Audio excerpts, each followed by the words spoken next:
খুব গুরুত্বপূর্ণ প্রশ্ন যে মানুষের মাথায় টাক কেন পড়ে। টাকের যেটা মেইন জিনিস হচ্ছে সেটাকে বলা হয় মেল অ্যান্ড্রোজেনেটিক অ্যালোপেশিয়া বা ফিমেল অ্যান্ড্রোজেনেটিক অ্যালোপেশিয়া। আমাদের শরীরে কিছু হরমোনাল অ্যাক্টিভিটি হয় যার ফলে কিন্তু চুলের গোড়াটা এফেক্টেড হয়। আপনি যদি কাউকে চুল পড়া দেখেন বা কাউকে টাক হতে দেখেন, দেখবেন আইদার তার সামনের এই পোর্শনটা পেছন দিকে যাচ্ছে, নাহলে পেছনে একটা এই ক্রাউন এরিয়া থিনিং হয়েছে, আর যাদের পুরো এক্সটেন্সিভ বলনেস হয় দেখবেন এই পুরো জায়গাটা উড়ে গেছে। সাইডে আর পেছনে কিন্তু চুল থাকে। এই জোনগুলো কিন্তু টাক পড়ে না। অনেক বয়স হলে এইজিং হিসেবে পড়ছে সেটা আলাদা ব্যাপার, কিন্তু নর্মাল এইজে কিন্তু এটা পড়ে না। তো এর ফলে কী হয়, মানে আমাদের এই যে চুলের গোড়াগুলো এখানে থাকে, এই চুলের গোড়ার মধ্যে এক ধরনের একটা রিসেপ্টার্স থাকে।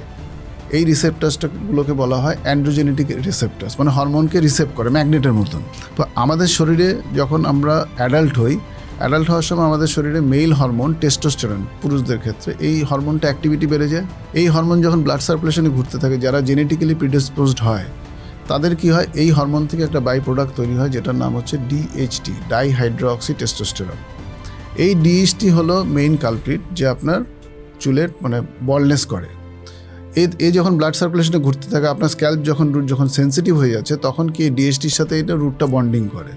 ডিএইচটি যখন রুটে বন্ডিং হয়, তার ফলে কী হয়, আস্তে আস্তে এর চুলের গোড়ায় ব্লাড সার্কুলেশন বন্ধ করতে থাকে, মানে ব্লাড ভেসেলসগুলো ন্যারো হয়ে যায়।